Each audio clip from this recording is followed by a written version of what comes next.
बताने जा रहा हूँ बार वाले क्वेश्चन। जिन संख्याओं पर बार होता है उन क्वेश्चन को किस तरीके से सॉल्व करते हैं।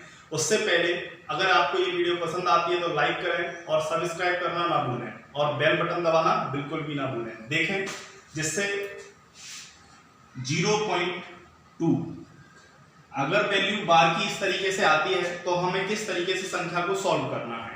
ये क्वेश्चन आपको बुक्स में सिंप्लीफिकेशन, सरलीकरण, दशमलव भिन्न यानी कि डेसिमल फ्रैक्शन दोनों टॉपिक में मिल जाएंगे। डेसिमल फ्रैक्शन में ये आसानी से मिल जाते हैं, तो आप देखें इनको सॉल्व बहुत ही आसान तरीके से किस प्रकार करते हैं।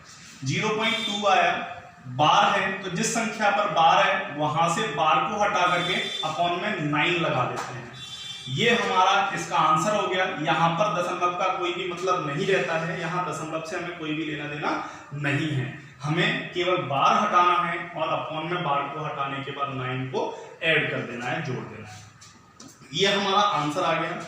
दूसरा क्वेश्चन देखेंगे 0.71 का बार। अगर इस तरीके से दो संख्याओं पर बार आता है तो हमें 71/9 जितनी संख्याओं पर बार है उतनी बार ही हमें 9 लिखना है अपॉन में। देखें 7 और 1 2 डिजिट है यहाँ पर 7 और 1, इसीलिए हमने 7 और 1 से जब भी बार हटाया तो नीचे 1 2 डबल 9 लिखा।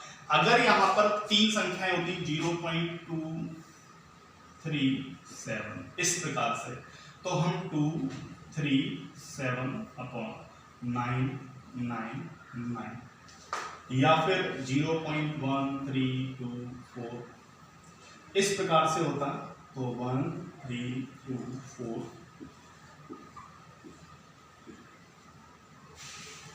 इस प्रकार से हम यहाँ पर लिखते हैं।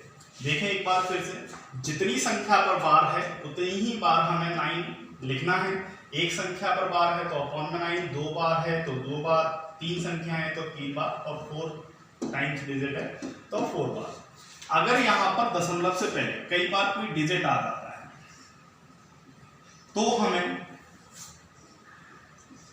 सेम टू सेम सॉल्व करना है। दशमलव का हमें कोई मतलब नहीं हो। दशमलव से पहले अगर कोई भी संख्या है तो यहां पर हम प्लस लगा के उसको लिख सकते हैं। आप चाहें तो प्लस नहीं भी लगाएं तब भी वही वैल्यू होता है।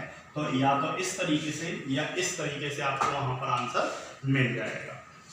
ठीक है, अब ये बात हो गई भाई संख्याएं डबल आ रही हैं या कोई भी आ रहा है। 0.46 का बार प्लस 2.35 का बार माइनस 1.69 का बार। देखें इसको सॉल्व कैसे करना है। सबसे पहले 46/99, 35/99, 69/99, 2 - 1 इसको हम अलग से भी लिख सकते हैं 2 - 1। तो 2 - 1 कितना हो गया यहाँ पर 1। इन दोनों को ऐड कर देंगे और ये माइनस कर देंगे। 6 और 5 11, 4 और 3 7 और 1 8, 81 माइनस 1। तो 1 प्लस इसमें से हम माइनस कर देंगे, 12 बचेगा यहां से 90। यही हमारा आंसर होगा। यहां पर आप वही अगर ना लगाना चाहें प्लस को तो ना लगाएं, आप डिवाइड भी कर सकते हैं। 3 से अगर ये डिवाइड हो रहा है तो आप इसको 1433 इस प्रकार से भी लिख सकते हैं।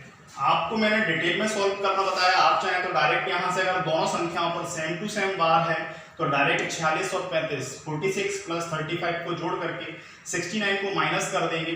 तो 46 और 35 81 में 69 जाएगा तो 12 आएगा।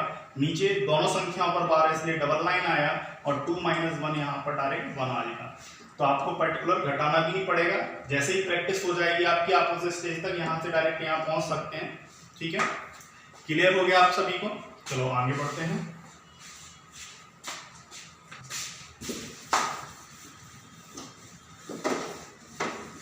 ठीक है, अब यहां से जैसे अगर हम बात करते हैं, अगर किसी भी संख्या पर बार डबल संख्या है लेकिन बार किसी एक संख्या पर है, हम उसको किस तरीके सॉल्व करते हैं। तो देखिए पूरा जो संख्या आपको दी गई है आपको वो पूरी लिखनी है। उसके बाद आप देखें 67 माइनस, जिस संख्या पर बार नहीं है हमें वो संख्या यहाँ पर माइनस करनी है, और जिस संख्या पर बार है उसके लिए 9 लगाते हैं, जिस पर बार नहीं है उसके लिए हम 0 पुट करते हैं। तो यहाँ पर हमारा आंसर कितना आएगा 61/90, ये हमारा इसका आंसर हो गया। दूसरा क्वेश्चन देखते हैं 2.341, पीछे की 2 बार 12 है, पॉइंट के बाद का पहले सॉल्व करेंगे। 341 माइनस 3 अपॉन डबल संख्या पर बार है इसलिए डबल 9, इस पर बार नहीं है इसलिए 0। 2 वैसे ही जैसे आगे रखते हैं हमेशा रख देंगे, लास्ट में भी रख सकते हो आप सबसे। 341 में से -3 करेंगे, यहां पर 2। अगर यहां पर आपको कोई डाउट है तो बोल सकते हैं आप। आगे हम इनसे बढ़ते हैं 2.3571, तो 3571 माइनस 359900, इसमें से पूरा माइनस कर सकते हैं। 3536 अपॉन 9900, आगे 2 है 2 आ जाएगा। इस टाइप से ही हम कोई भी और भी सवाल सॉल्व कर सकते हैं। 4.0096, तो 96 माइनस 00 कोई फर्क नहीं पड़ना, 9900 ये 4 आगे आ जाएगा। देखें अगर हम चाहें तो डिवाइड भी कर सकते हैं, 3 3 जा और भी कट जाएगा।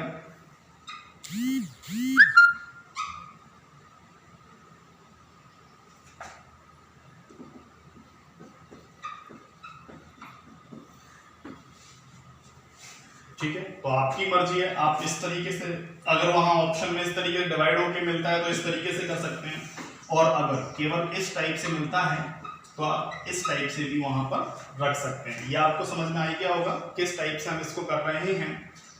ठीक है, अगर आपको समझ में ना आया हो तो कमेंट में हमें लिख सकते हैं, हम वहां पर आपका सॉल्यूशन बता देंगे आपको, और आपके क्वेश्चन का जवाब दे दिया जाएगा।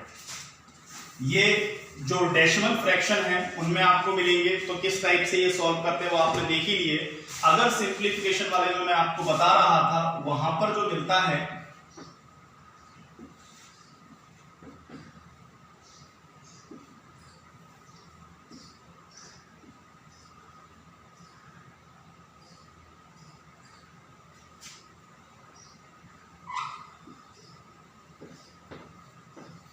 इस टाइप से वहां पर आता है सिंप्लीफिकेशन में। तो देखें सबसे पहले हमें बार सॉल्व करना होगा, तो हमें केवल जो बार है वो संख्या लेनी है, उसके पहले कोई भी साइन लगा हो, माइनस का हो, प्लस का हो, हमें किसी से कोई भी मतलब नहीं है, हमें सीधा इस बार को लेना होता है। यहाँ पर बार हटाने के बाद हमें 9 नहीं लिखना होता क्योंकि यहाँ पर डेसिमल नहीं है। 1 - 6 होगा तो -5 आएगा 2। अब आप देख रहे हैं हमारे पास छोटा ब्रैकेट सॉल्व हो चुका है। 2 माइनस माइनस प्लस होता है तो 2 + 5 7 हो जाएगा। यहाँ पर हम 6 और पहले से ही दिया है, 6 + 7 कितना हुआ 13। बड़ा वाला ब्रैकेट यहाँ पे अगर आपने लिया तो माइनस का 10, लेकिन यहाँ पर प्लस है तो प्लस माइनस क्या होता है -2 - 10 कितना बचेगा हमारा 8।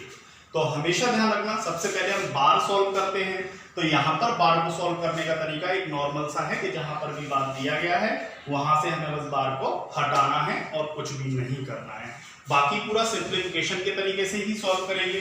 सिंप्लीफिकेशन में किस तरीके से सॉल्व किया जाता है वो आप जानते ही हैं, बोर्ड मास का फॉर्मूला अप्लाई होता है।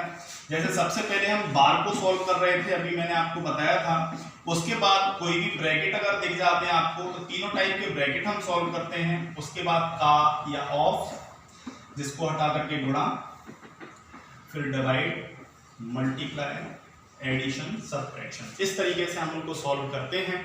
तो ये आपको समझ में आ चुका होगा। आपको वीडियो कैसी लगी ये मुझे कमेंट करके जरूर बताएं, और जितने लोग हों उनसे सब्सक्राइब करने के लिए कहें। धन्यवाद।